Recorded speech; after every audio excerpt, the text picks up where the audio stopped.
dahil sa pagsali nila Mang Istong at Grace sa rally ay nakulong sila nito. Dito na nga binaboy ng mga pulis ang pagbababae ni Grace at pinagbantaan pa niya ang kanyang buhay na kapag magsusumbong siya nito, kaya hindi makamit ni Grace ang hustisya para sa kanyang sarili. Habang si Mercedes, yumayabang na siya dahil sa kanyang pagiging first lady at hindi na niya tatanggapin ang lahat ng plano ni Divine para sa kanyang asawa.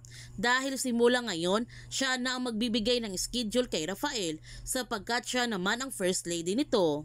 Sumugod naman si Lazar sa venue kung saan nagdidiriwang ang lahat sa pagiging presidente ni Rafael at dito na nga sisimulan ang kanyang paghihiganti sa kanyang pamilya.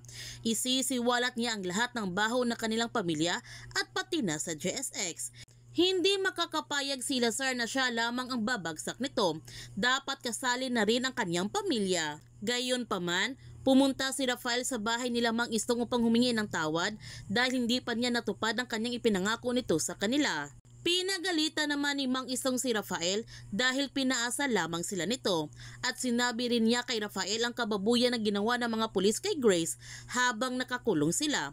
Pagdadamutan pa rin ba nila ng hustisya si Grace? Lahat na lamang na kanyang mga anak ay sumisigaw para sa hustisya. Pati na ang kanyang panganay na anak ay hindi pa rin niya mahanap ang hustisya sa pagkamatay nito. Sobrang nagulat naman si Rafael sa kanyang nalaman na si Christine pala ang panganay na anak ni Mang Istong at sobrang nasaktan naman si Rafael nung nalaman niya na patay na ang babaeng minahal niya ng husto. Sumugod naman si Justin sa fraternity ng Alpha para ilabas nila si Moises dahil alam na niya na dito nagtatago si Moises. Lumabas na nga si Moises at sasama na siya nito kay Justin para sumuko sa mga pulis upang wala ng gulo.